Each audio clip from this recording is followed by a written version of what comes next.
Sure power connection na kami, Lik. Shutdown ko na yung breaker. Sir, go ahead, sir.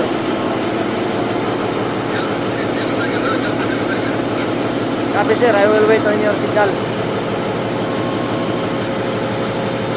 Shutdown natin yung breaker na naka-service, Lik, para pag shutdown nito, lipat namin yung power supply sa shore power.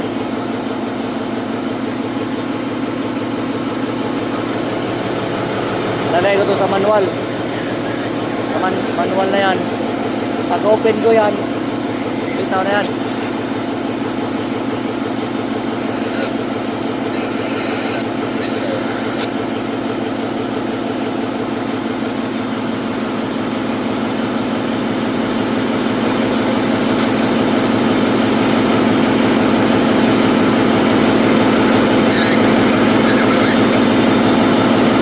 Again, sir.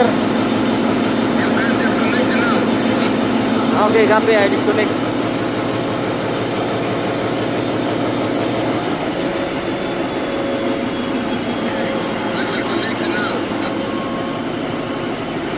Copy, sir.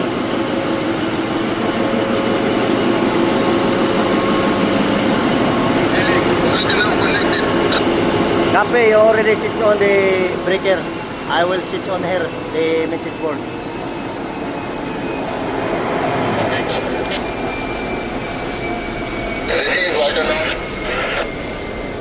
Okay. Thank you, Doug.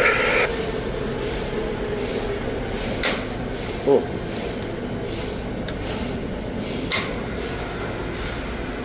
Nag-tripalik. Chief Engineer, elect, please come in.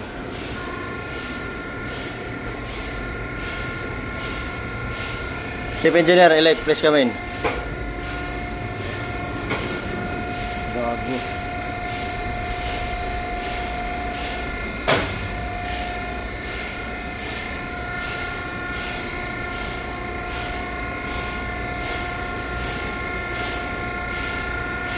Chief, already connected. Shore power connected to main switchboard. Okay. Main power already connecting now. Roger that.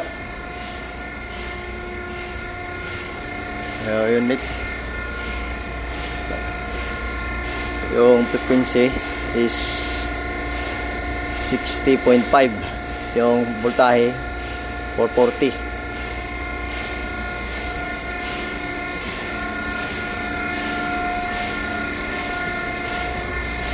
Oh, ayos na yan, Kaliki. Nag-trip pa yung one, Nick. Nag-trip pa yung Nick. Pag switch on natin, Nick, nag-trip bigla. So, ito yung shore power connection box namin. Yan o, yung umilaw, yung just, saka yung unjust. Pero pag test nito, pindutin mo lang yan. Dapat isa lang yung ilaw niyan. So yung umilaw just, ibig sabihin, ayos yung phase sequence natin. Kasi kung yung umilaw unjust, yung gagawin is yung i-rotate nila yung kahit isa sa isang phase lang. I-rotate nila yon para magiging yung sequence magiging just or magiging tama yung sequence. So tinignan natin yung kilowatt hour meter doon, pinicturean lang natin, hindi na tayo nag-video kasi kasama yon sa reporting natin before and after.